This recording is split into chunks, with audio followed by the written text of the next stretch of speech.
এই content creator টাইপের যে সমস্ত লোকজন রয়েছে ভিউ পাওয়ার উদ্দেশ্যে এবং কিছু পয়সা পেয়ে তারা কিন্তু এই সমস্ত ইসলামের বদনাম করছে একরকম বলবো, এবং তারা কিন্তু দিনের বিরুদ্ধে তারা কাজ করছে। আমি ডক্টর মোহাম্মদ নাজমুল হাসান সিদ্দিকী, বালুয়া দারুল উলুম হাফিজিয়া মাদ্রাসা এবং যে লিল্লা বোর্ডিং এতিমখানা আছে এটার সভাপতি।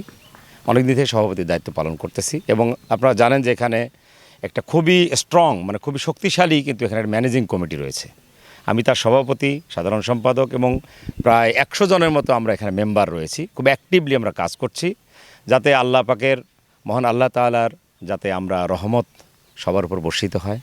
এবং এই মাদ্রাসাটি আপনারা জানেন এটি কোনো কওমি মাদ্রাসাও নয়, এটি কোনো কিন্তু আপনার ওই দাখিল টাইপের ধরনের মাদ্রাসাও নয়। এই মাদ্রাসাটি হচ্ছে একেবারেই দ্বীনি শিক্ষা প্রতিষ্ঠান। এখান থেকে আমাদের কোমলমতি যে সমস্ত ছাত্ররা রয়েছে তারা এখান থেকে হাফেজ হয়ে বের হয়। এবং আপনারা জেনে খুশি হবেন যে আমরা 4 ভাই, আমার সবচেয়ে ছোট ভাই যে সে হাফেজ মাওলানা ইমরুল হাসান সিদ্দিকী, সেও কিন্তু বিশিষ্ট ইসলামী বক্তা, সেও কিন্তু এই মাদ্রাসা থেকেই হাফেজ হয়ে বের হয়েছে। এই মাদ্রাসাটি অত্যন্ত একটা পরিচিতি রয়েছে এবং খুবই একটা ভালো মাদ্রাসা হিসেবে এটা কিন্তু স্বীকৃত। এই মাদ্রাসাটির সুনামকে এখানে নষ্ট করবার জন্য কিছু মহল এখানে সাবোটাজ করছে। যেমন ধরেন, আপনারা তো প্রতিষ্ঠিত সাংবাদিক, আপনাদের কাছে কিন্তু কেউ কিছু বলতেছে না। এই কন্টেন্ট ক্রিয়েটর টাইপের যে সমস্ত লোকজন রয়েছে ভিউ পাওয়ার উদ্দেশ্যে এবং কিছু পয়সা পেয়ে তারা কিন্তু এই সমস্ত ইসলামের বদনাম করছে একরকম বলবো, এবং তারা কিন্তু দিনের বিরুদ্ধে তারা কাজ করছে। তারই ধারাবাহিকতায় আপনারা জানেন যে এই সমস্ত দিনী প্রতিষ্ঠান যেগুলো রয়েছে এলাকাবাসীর একটা স্বতঃস্ফূর্ততা রয়েছে। তারা কিন্তু এখানকার যে দিনী কার্যক্রম, এই কার্যক্রমে তারা কিন্তু কিছু পয়সা, এবং বিশেষ করে 2টি সিজনে যে ধানের সিজন রয়েছে, এই 2টা ধানের সিজনে তারা কিন্তু ধান বা চাল দিয়ে সহযোগিতা করতে চায়। বুঝতে পারছেন? এটার জন্য তারাই কিন্তু বলে যে আপনারা একটু কালেকশন যদি করতেন, আমাদের কাছে আসতেন, দিতে সুবিধা হতো। উচিত ছিল তারাই এখানে এসে দেওয়া, কিন্তু তাদের সুবিধার্থেই বাড়িতে বাড়িতে যাওয়া হয়। এবং এখানে প্রত্যেকটা মাদ্রাসা থেকেই যে হুজুরেরা রয়েছেন যারা পড়ান, তারা ম্যানেজিং কমিটির 2-1 জন, এবং পাশাপাশি এখানে যে ছাত্ররা একটু বয়স্ক বড়, যারা হাফেজ হবে ভাব হচ্ছে 15-16 বছর বা 14 থেকে 17-18 বছর বয়সে, এই বাচ্চারাই কিন্তু 3-4 জন সাথে থাকে। এই কারণে অনেকে আবার বুঝে না যে কারা কালেকশন করতে আসছে। অনেকে সন্দেহ করে যে এই মাদ্রাসা থেকে আসছেন নাকি অন্য কোথাও থেকে এসে টাকাগুলো নেওয়ার ধান্দা করতেছেন। বুঝছেন? এইটা বোঝানোর জন্য আসলে তাদেরকে তো ওখানে ব্যবহার করার কিছু নাই।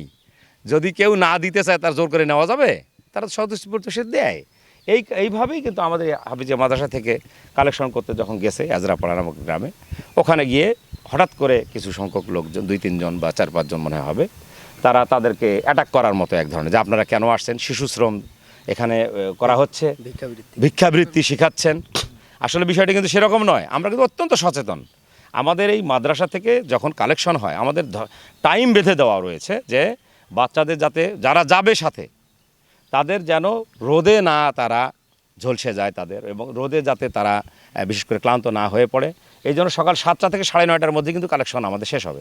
সেই দিন সম্ভবত 8:30টার সময় এই ঘটনাটা, তাই না?